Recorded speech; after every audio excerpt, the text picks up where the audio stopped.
እኔ ሀሳብሽን እካፈልሻለሁ፣ አንቺ ሂሳብ ትከፍያለሽ። እዛ ራሱ ብሄድ በስልክ በቴክስት በኢሜል በኔትወርክ ሁላ ነው ማስብ።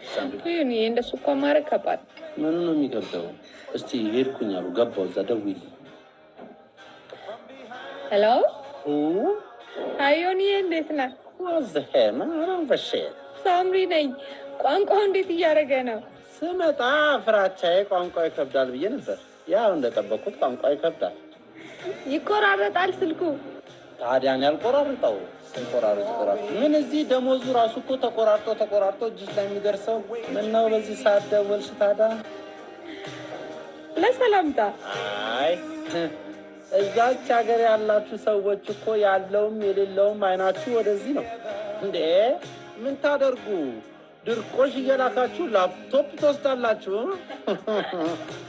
አይሳምጂ ገና እዛ ሴት ማክሮ